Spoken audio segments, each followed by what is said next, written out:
बड़ी समस्याएं कदाचित ही एक साथ आती हैं। हम प्रायः उन्हें लघु अंतराल, दुर्बल संकेत या संयोग मानते हैं। अंतर यह है कि सक्रिय व्यक्ति उन अंतरालों के तीव्र होने की प्रतीक्षा नहीं करते, वे कार्य करते हैं जब संकेत अभी सूक्ष्म हो। उदाहरणतः कमीज का ढीला बटन देख वे उसे पूर्णतः गिरने की प्रतीक्षा करने के बजाय तुरंत सिल देते हैं। दुर्भाग्यवश यही प्रतिरूप दोहराया नहीं जाता। गुणवत्तापूर्ण कार्य करने वालों द्वारा त्रुटि बार बार होती है। दल संकेत देख सकता है, किंतु प्रक्रिया सुधारने के बजाय वे उसे बाहर जाने से पूर्व पकड़ने हेतु एक अतिरिक्त निरीक्षण चरण जोड़ देते हैं। यह रोकथाम है, सुधार नहीं। यह तात्कालिक जोखिम घटा सकता है, किंतु व्यवस्था वही रहती है और त्रुटि निरंतर जन्म लेती रहती है। तो बुद्धिमान लोग प्रक्रिया बदलने के बजाय उस सुरक्षित मार्ग को क्यों चुनते हैं? और वह चयन भावनात्मक रूप से उचित है। सुविधा सुरक्षित है क्योंकि यह हमें जोखिम, संघर्ष और त्रुटि की संभावना से बचाती है। परिवर्तन हमसे परिचित त्यागने, उत्तरदायित्व लेने और बढ़ने की अपेक्षा करता है, परिणामों के पूर्णतः स्पष्ट होने से पूर्व। अतः लोग इसका विरोध करते हैं, भले ही वे जानते हों कि वर्तमान रीति अपर्याप्त है। यह पुरानी परिपाटी है जिसका स्पष्ट रूपक गुफा से बाहर निकले 3 व्यक्तियों की कथा में है। वह परिपाटी एक प्राचीन कथा में है। गुफावासी जनजाति के 3 व्यक्तियों ने अज्ञात की ओर बढ़ने का निर्णय लिया। वे शीत ताप सहते हुए आगे बढ़े। कंटकों, भय और अनिश्चितता के बीच वे प्रकाश मिलने तक चलते रहे। फिर वे जनजाति को अपना अनुभव बताने लौटे। किंतु जब उन्होंने प्रकाश, रंग और बाहरी संसार का वर्णन किया तो जनजाति ने उन्हें नकार दिया। पुरानी रीति के अनुयायियों को नवीन सोच प्रेरक नहीं लगती। यह जोखिमपूर्ण, विघटनकारी और भयावह प्रतीत होती है। जब सुविधा ही सामान्य हो जाए तब दूरदर्शी व्यक्ति समस्या लगने लगता है। यही इस कथा का सार है। प्रगति तब होती है जब कुछ लोग विरोध के बाद भी नहीं रुकते। वे पुनः कठिनाइयां झेलकर वह सीखते हैं जो अन्य नहीं देख पाए और सबके लिए श्रेष्ठ मार्ग बनाते हैं। कार्यस्थल पर इसका स्वरूप गुफा की तुलना में कम नाटकीय दिखता है, किंतु परिपाटी बिल्कुल वैसी ही है। आप वही गुफा वाली परिपाटी विश्व के अधिकांश भागों में पंक्ति अंत वर्गीकरण से हटकर स्वयं संचालन के स्तर पर नमूना निरीक्षण और सांख्यिकीय प्रक्रिया नियंत्रण की ओर बढ़ते हुए देख सकते हैं। चुनौती गणित नहीं, मानसिकता और संस्कृति थी। लोगों को दुर्बल संकेतों को शोर मानना छोड़कर उन्हें शीघ्र कार्रवाई का आधार बनाना था। एक सरल हस्तक्षेप ने इस परिवर्तन को संभव बनाया। इसीलिए खाद्य सामग्री की वह कहानी अहम थी। वह मात्र एक किस्सा नहीं था, उसने कर्मियों और विक्रेताओं को एक बोधगम्य मानसिक प्रतिरूप दिया। जैसे आप पहले नमूना लेते हैं, फल खरीदने से पूर्व आप प्रक्रिया जांचते हैं ताकि दोष अचानक सामने ना आए।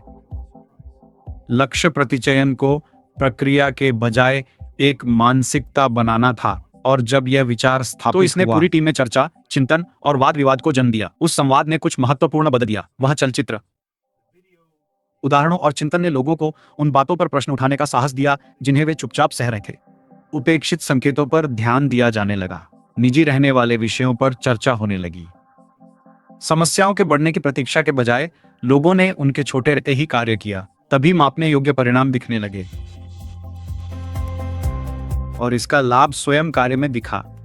जब लोगों ने शीघ्र ध्यान देना, समय पर बोलना और क्षीण संकेतों पर कार्य किया तो उत्पादन बढ़ा, गुणवत्ता सुदृढ़ हुई और संयंत्र को विनिर्माण में सर्वोत्तम गुणवत्ता वाली निश्चय विरोधी संस्कृतियों में मान्यता मिली।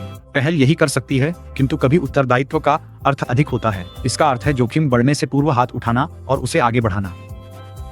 यही सक्रिय मानसिकता सूचना देने पर भी लागू होती है। शीघ्र सूचना देना दुर्बलता का लक्षण नहीं है और न ही यह उत्तरदायित्व से पृथक विषय है। यह उत्तरदायित्व का ही भाग है। जब आपको सहायता, संसाधन या कार्य हेतु निर्णय चाहिए तो समस्या शीघ्र उठाना ही उत्तरदायित्व है, और दैनिक कार्य में यह अत्यंत व्यावहारिक है। कभी यह जोखिम हेतु फोन कॉल, निर्भरता हेतु ईमेल, निर्णय हेतु व्हाट्सएप संदेश या आमने सामने की बातचीत जितना सरल होता है, जो कार्य रुकने से पूर्व भ्रम को दूर कर दे। ये लघु क्रियाएं हैं, किंतु ये अंतराल को बढ़ने से रोकती हैं। इसके विपरीत प्रतीक्षा करने पर समय अर्थ बदल देता है। शीघ्र सूचित कर आप परिणाम सुरक्षित करते हैं। समय सीमा समाप्त होने तक प्रतीक्षा करना सक्रिय सूचना नहीं, बल्कि अंतिम क्षण में उत्तरदायित्व सौंपना प्रतीत होता है।